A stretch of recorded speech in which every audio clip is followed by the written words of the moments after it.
Launch pad വിപണിയിലെത്തിയ പുതിയ ഉൽപ്പന്നങ്ങളും സേവനങ്ങളും. വിദ്യാർത്ഥികളെ പഠനത്തിൽ സഹായിക്കുന്ന ഇമോഡ് ടാബ്ലറ്റ് കൊച്ചിയിൽ പുറത്തിറക്കി. AMM അസോസിയേറ്റ്സ് ആണ് ടാബിന്റെ നിർമ്മാതാക്കൾ. ടാബിലെ ആപ്ലിക്കേഷൻസ് ഉപയോഗിച്ച് സിലബസും പഠന പ്രവർത്തനങ്ങളും രക്ഷിതാക്കൾക്കും അധ്യാപകർക്കും നിരീക്ഷിക്കാവുന്ന രീതിയിലാണ് ടാബ് രൂപകൽപ്പന ചെയ്തിട്ടുള്ളത്. ഓരോ വിദ്യാർത്ഥിയെയും പ്രത്യേകം വിലയിരുത്താനുള്ള സംവിധാനവും ടാബിലുണ്ട്. ഇത് വെറും ഒരു പാഠപുസ്തകങ്ങൾക്ക് പകരമുള്ള ഡിവൈസ് മാത്രമല്ല, 4ഓളം ആപ്ലിക്കേഷനുകൾ കൂട്ടിച്ചേർത്തിട്ടാണ് ഇങ്ങനെയൊരു പ്രോഗ്രാം വരുന്നത്. രക്ഷിതാക്കൾക്ക് വേണ്ടി, കുട്ടികൾക്ക് വേണ്ടി, അധ്യാപകർക്ക് വേണ്ടി, സ്കൂൾ മാനേജ്മെന്റിന് വേണ്ടി എല്ലാവരുടെയും ആവശ്യങ്ങൾ കൂട്ടിച്ചേർത്ത് കൂട്ടിയിണക്കിയിട്ടുള്ളൊരു പ്രോഗ്രാമാണ്. കുട്ടികളെ സേഫ്റ്റിക്ക് വേണ്ടി ഇത് ഉപയോഗിക്കാം, പഠനത്തിന് വേണ്ടി ഉപയോഗിക്കാം, എക്സ്ട്രാ കരിക്കുലർ ആക്ടിവിറ്റീസ് വിപുലപ്പെടുത്താൻ വേണ്ടി ഉപയോഗിക്കാം. പല രീതിയിലുള്ള പഠനങ്ങളും ഞങ്ങളുടേതായ റിസർച്ചുകളും നടത്തിയതിൻ്റെ ഭാഗമായാണ് ഇങ്ങനൊരു ഇമോഡ് എന്ന് പറയുന്ന ഒരു സംവിധാനം രംഗത്തിറക്കാൻ ഞങ്ങൾക്ക് സാധിച്ചത്.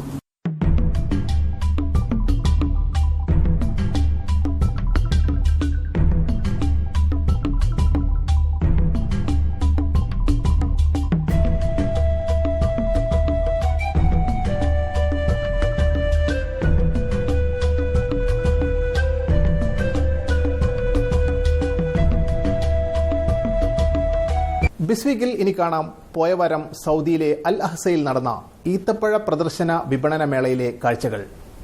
45ഓളം വ്യത്യസ്ത ഇനം ഈത്തപ്പഴങ്ങളാണ് പ്രദർശനത്തിന് ഉണ്ടായിരുന്നത്. ഈ കാഴ്ചകളോടെ ബിസ്വീക്കിന്റെ ഈ ലക്കം പൂർണ്ണമാകുന്നു. പുനഃസംപ്രേഷണം ഞായറാഴ്ച രാവിലെ 6:30.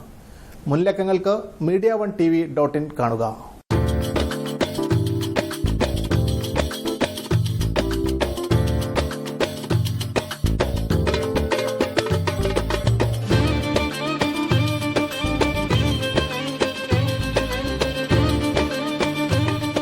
വൈവിധ്യമാർന്ന ഈത്തപ്പഴങ്ങളുടെ രുചിക്കൂട്ടൊരുക്കി അൽ അഹ്സയിലെ ഈത്തപ്പഴ പ്രദർശന വിപണനമേള സമാപിച്ചു.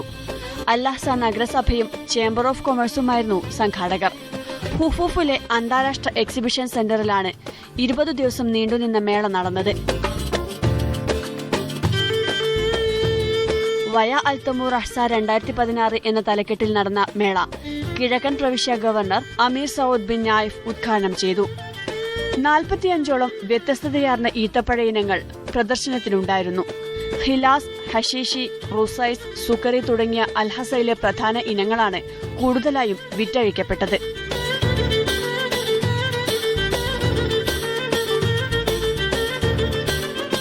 സൗദിലെ 3 പ്രധാന ഈത്തപ്പഴ ഉൽപാദന മേഖല കൂടിയാണ് അൽഹസ. മദീന, ബുറൈദ, അൽഹസ എന്നിവിടങ്ങളിലാണ് രാജ്യത്തെ ഏറ്റവും കൂടുതൽ ഈത്തപ്പഴം കൃഷി ചെയ്യുന്നത്. അൽഹസയിലെ ഈത്തപ്പഴങ്ങൾ ആഗോള ഈത്തപ്പഴ വിപണിയിൽ ശ്രദ്ധേയമായി ഇടം നേടാനായി ആസൂത്രിതമായ നീക്കങ്ങളാണ് ഇത്തവണ വിവിധ വകുപ്പുകൾ സംയുക്തമായി നടത്തിയത്.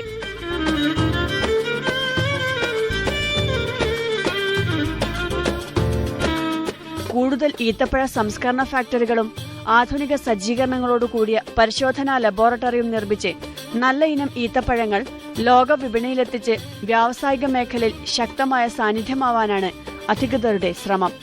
അതുവഴി തദ്ദേശീയ കാർഷിക മേഖല സമ്പുഷ്ടമാകുമെന്നും വിലയിരുത്തപ്പെടുന്നു.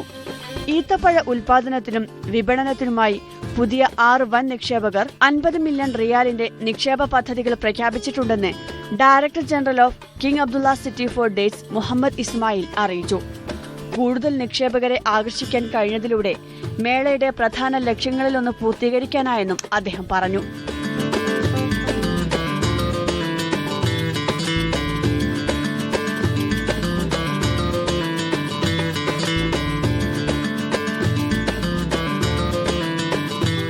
ആഗോളതലത്തിൽ എണ്ണവില കുറയുന്നത് മൂലം സൗദി സാമ്പത്തിക മേഖലയ്ക്കുണ്ടാകുന്ന കുറവ് തദ്ദേശീയ കാർഷിക വ്യാവസായിക മേഖലകൾ ശക്തിപ്പെടുത്താനുതകുന്ന ഇത്തരം മേളകളിലൂടെ സാധിക്കുമെന്നാണ് പ്രതീക്ഷിക്കപ്പെടുന്നത്. സാമ്പത്തിക രംഗത്തെ മുന്നേറ്റത്തോടൊപ്പം സാംസ്കാരിക കൈമാറ്റത്തിന്റെ വേദി കൂടിയായിരുന്നു മേള. അറേബ്യൻ നാടുകളിലെ സാംസ്കാരിക തനിമയാർന്ന ചിഹ്നമായ ഈത്തപ്പഴത്തിന്റെ നാട്ടറിവുകൾ പുതുതലമുറയ്ക്ക് കൈമാറാനുള്ള സുവർണ അവസരമായാണ് പഴയ തലമുറ ഇതിനെ കാണുന്നത്. രാജ്യത്തിനകത്തു നിന്നും പുറത്തുനിന്നുമായി സന്ദർശനത്തിനെത്തിയത് നിരവധി പേരാണ്. പരമ്പരാഗതമായി നിർമ്മിക്കുന്ന നിരവധി കൈത്തറി കരകൌശല വസ്തുക്കളും പ്രദർശനത്തിലുണ്ടായിരുന്നു.